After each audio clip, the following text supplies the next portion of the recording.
Most empaths pride themselves on giving and caring for others.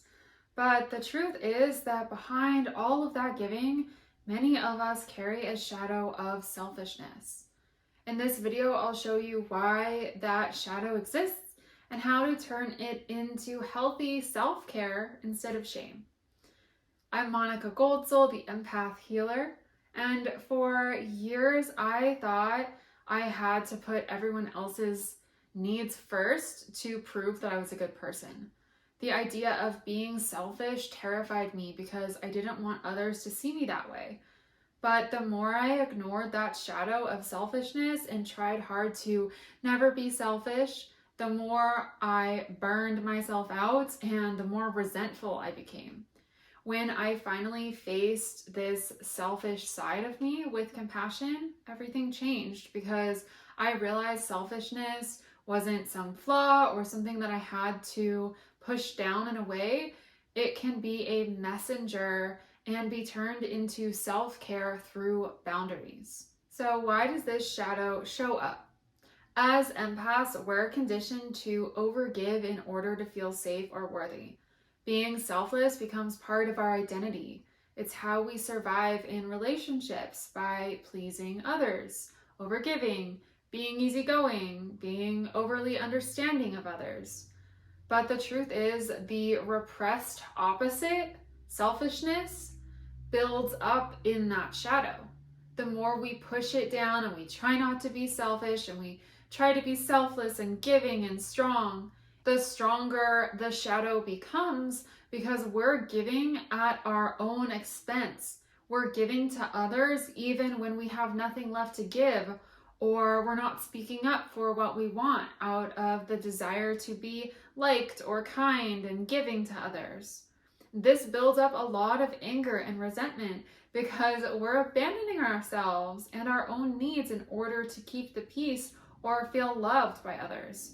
And this anger tends to leak out through resentment towards others, feeling angry when your needs aren't met, but trying to hide it, which then just turns the anger inwards and it festers inside and can lead to disease or burnout or just overextending yourself. And that constant feeling of being underappreciated can feed into the anger even more.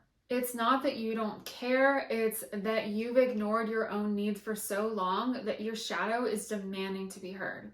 You might even have angry thoughts and then feel shame for feeling that way because you identify with that part of you that's kind and giving while trying to hide the more selfish parts of you in your shadows. So how do you work with this shadow? We want to normalize it. Selfishness is universal. We are all here with our own needs and we all deserve to meet our own needs. Of course, we don't want to meet them at the expense of someone else, but we also can't be overgiving and depleting ourselves to please others. It's okay for other people to be a little disappointed or even angry at us.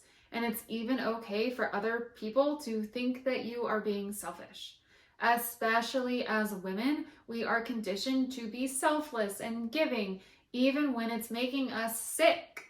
So, first, know that prioritizing yourself and being selfish is okay.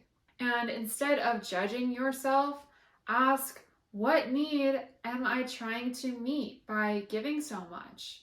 Often, over-giving and overextending ourselves, by doing that, we're actually trying to meet a need of feeling loved or safe or a sense of belonging. This understanding of the underlying need can help you see that that need that you think that you're meeting by being selfless isn't actually really getting met. And also realizing that being selfless isn't making you feel more loved, it's making you feel resentful and used.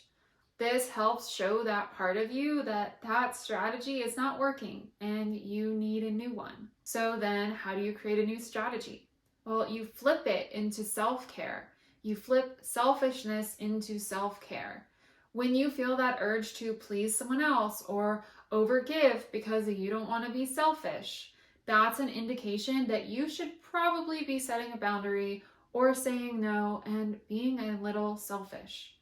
You can turn this into healthy self-care by practicing micro acts of selfishness every day, like saying no to someone's request or giving yourself a break, some time for yourself, even when guilt comes up. Let the guilt be there without letting it stop you. Just soothe yourself through the guilt, and that's how your nervous system learns it's safe to care for yourself. That's how the rewiring happens. When you integrate this shadow of selfishness, it transforms into self-care. Instead of resenting others for taking too much, you learn to give to yourself first. And from that place, your empathy flows more freely without depletion, and you can give from overflow without martyrdom. If this resonated with you, I created a free masterclass, and inside I share exactly how to integrate shadows like selfishness so that they stop running your life and start empowering you instead. You can watch it for free at the link in the description box. See you next time.